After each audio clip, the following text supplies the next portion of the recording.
जे Assam विधानसभानि budget Cessna एबार क'क्राझाराव जागोन सानसेनि थाखाय आरो बेखौबो जों गाबोन आसाम विधानसभायाव जास्ट माखासे जोंनि नांगौ माने बुस्थुफ्रा मा मा थागोन जों बेखौबो रायलायलांगोन ओमफ्राय मा मा जोंनो नांगौ बिनि अनगाबो माने दिनै आसामनि जिथु एसेम्बलि टीम फैदों बेजों आरो बड'लेण्डनि जोंनि जिथु एसेम्बलि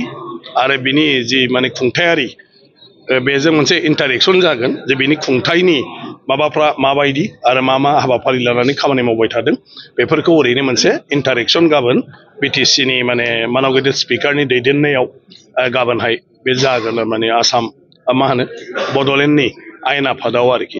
आसाम आयेन आफादनिफ्राय जि मोनसे नेशनेल माने प्रजेक्ट माने जोंहा बायदिसिना माखासे मा होनो प्रग्रामनि आन्दाराव खालामबाय थादोंना आसामाव बेफोरखौ जोङो दा नायदिंगासिनो दङ आसाम आयेन आफादाव जोंहा मोनसे सावरायनाय जादोंमोन जे नेशनेल जि प्रजेक्टफोर दं बेफोरो बबावबा लेहेम जानायनि बबावबा खामानि मावनाया थाबथानानै थानायनि थाखाय बेवहाय मोनसे थांखियाव फैदोंमोन आरो जोंनि गिबि मन्थ्रियाबो जोबनायाव खावलायदोंमोन जे स्पिकारनि दैदेननायाव बे जायगाफोरखौ भिजिट खालामनानै बिनि जाय बिफानारिफोर आरो जाय बेयाव मावनाय कन्ट्राक्टरफोर बिसोरजों सावरायनानै मा प्रब्लेम दं मा प्रब्लेम गैया आरो माबाफोर जुदि आसाम सरकारनिफ्राय मदद नांगौब्ला बेखौ खालामनानै होनाय आरो जुदि सोरबाया एसे गाफिलथि दङब्ला बेखौ जों जाहाथे सेन्ट्रेल गभर्नमेन्टनि मिनिस्ट्रिजों रायलायनानै माने थाबनो राहाखौ लाहोनो हायो बेफोरबायदिनि थाखाय जाहाथे बेफोर खामानिया माने मोजाङै जालाङो मानो होनना बुङोब्ला बियो जुदिअ नेशनेल माने प्रग्राम बा नेशनेल स्किम बियो राष्ट्रीय मोनसे स्किम बा सेन्ट्रेल गभर्नमेन्टनि स्किम अब्लाबो बे जोंनि आसामनि थाखाय जोंनि नर्थ इस्टनि थाखाय ओंखायनो जोंनिसो नालाय जोंहा बेखौ थाब जानांगौ बे हिसाबै दा जोंहा बङाइगावआव मोनसे माल्टि मडेल लजिस्टिक पार्क होननाय मोनसे बेवहाय गिदिरथार मोनसे माने मा होनो पार्किं जायगा खालामनाय जादों जेराव गासैबो माल्टि फेसिलिटि दं आरोखि ओमफ्राय जेराव माने जाहाजजों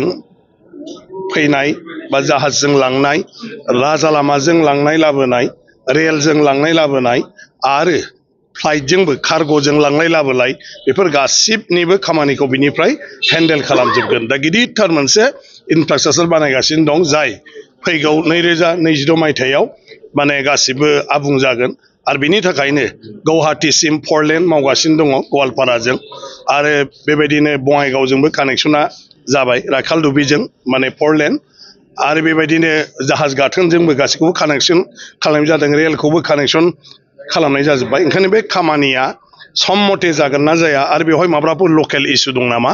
बेखौ जोङो दिनै नायफैदों आरो फैनानै मोजां मोनबाय प्रग्रेसा बिराद मोजां आरो सम बायदिनो फोजोबनो हागोन होनदों नाथाय बेवहाय जोंहा मोनसे गोनांथार खामानि दं जायगानि थाखाय जोंनि जायगानि मानसिफ्रा दाबो मोनथियाखै जे बेवहाय मा मा खाबु जोंनि लाइमोनफोरनि थाखाय फैगोन जों बेवहाय गोदान बेफार बानिज्य खालामनो हायो ट्रेन्सपर्टेसननिबो जों खामानि मावनो हायो बेवहाय हटेल बिजनेसनिफ्राय आरम्भ खालामनानै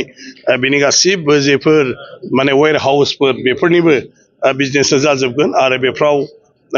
एन्टारप्रेनारशिप हिसाबैबो माखासे माबाफोरखौ बेवहाय मावनायनि गासिबो स्कपा दंजोबो बिराद गिदिर माने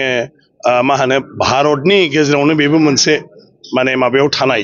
मा होनो स्टेन्डार्डआव थानाय जागोन अलरेडि जाहाज गाथोनफ्राबो कमप्लिट जाबाय जाहाज गाथोना बे आरोखि बेखौ जोङो नायफैदों बेनि उनाव धुबरी फुलबारी माने मेघालयनि फुलबारी आरो बेनिफ्राय बांलादेश थांनाय बे लामायाव ब्रह्मपुत्रआव गोलावथार दालां 19 किल'मिटारनि दिनै नायदों बेवहाय बांलादेशजों कानेक्सन आरो लोगोसे भुटानजोंबो बेयो कानेक्सन जागोन आरो गासिबो जोंनि बे खाथिनि हादोरफोरजों बेफार बानिज्य आरो थांलाय फैलाय बे राहाया माने बे जानाय लोगो लोगो आबुं महर मोनगोन गासै फ्राय 4,000 कौटि थाखानि बियो प्रजेक्ट 4,000 माने कौटि थाखानि प्रजेक्ट आरोखि दा प्रग्रेसा बिराद मोजां दिनै बिथांमोना जोंनो खोथा होदों जे फैगौ माने 2027 मायथाइनि गेजेराव बियो कमप्लिट जाजोबगोन आरो सम मथेनो बिसोर खालामनो हागोन आरो लकेल इस्यु जेबो गैया होनदों खालि गेजेर गेजेर गावसोरखौ बिदिनो माबाफोर सुबुरुन थायोब्ला होयोब्ला जों मोजां मोनगोन होनदों जों दिनै थांनायावखौबो बिथांमोना जोबोद गोसोआव थुलुंगा मोनदों माने खामानि मावग्रा गासै इन्जिनियार टिमफ्रानो बिराद गोजोननाय मोनदों दिनै गासै एमएलएफोरखौ माने लोगो मोननानै आरोखि दा ओंखायनो बे आरो जों दा क'क्राझाराव गाबोननिफ्राय चिरां आरो क'क्राझार नायगोन भुटान कानेक्टेड रड उल्था पानिनि जिथु लामा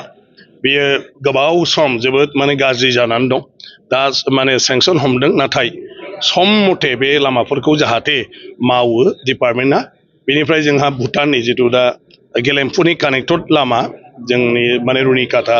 बा दाउस्रि बेनि जि लामा बे देवस्रिनि जोबोद गाज्रि जों बयबो मोनथिगौ दा बेखौ नेशनेल हाइवे अथरिटिया जाहाथे थाबैनो टेकआप खालामो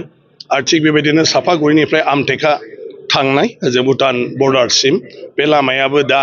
आन्डार कनस्ट्राक्सनाव दङब्लाबो प्रग्रेसा बहुद माने खम होननानै रायजो राजाफ्रा कमप्लेन खालामबाय थादों बेखौ गाबोनहाय गासिबखौबो नायनानै डिपार्टमेन्टफोरखौ लानानै गाबोन सावरायनाय जागोन जाहाथे बे खामानिफ्रा रायजो राजानि सुबिदा बायदियै थाबैनो जायो आरो जुदि आसाम सरकारनिफ्राय माबाफोर बेवहाय जुदि मदद नांगौब्ला बेखौ एसेम्ब्लिनिफ्राय जोङो माने मानगिरि चिफ मिनिस्टार बिथांनिसिम जोङो जनायगोन माने रिकमेन्ड खालामगोन आरो बे मथे डिपार्टमेन्टआ बेखौ बेबस्था लागोन बेनिफ्राय आरो मोनसेबाव जे आसाम बिधान सभानि बाजेट सेसना एबार क'क्राझाराव जागोन सानसेनि थाखाय आरो बेखौबो जों गाबोन आसाम बिधान सभायाव जास्ट माखासे जोंनि नांगौ माने बुस्थुफ्रा मा मा थागोन जों बेखौबो रायलायलांगोन ओमफ्राय मा मा जोंनो नांगौ बिनि अनगाबो माने दिनै आसामनि जिथु एसेम्ब्लि टिम फैदों बेजों आरो बड'लेण्डनि जोंनि जिथु एसेम्ब्लि आरो बिनि जि माने खुंथायारि बेजों मोनसे इन्टारेक्सन जागोन जे बिनि खुंथायनि माबाफ्रा माबायदि आरो मा मा हाबाफारि लानानै खामानि मावबाय थादों बेफोरखौ ओरैनो मोनसे इन्टारेक्सन गाबोन बिटिसिनि माने मानगिरि स्पिकारनि दैदेननायाव गाबोनहाय बे जागोन माने आसाम मा होनो बड'लेण्डनि आयेन आफादाव आरोखि ओमफ्राय बे बड'लेण्डनि आयेन आफादावनो आसामनि आयेन आफाद जफैगोननि बेलायाव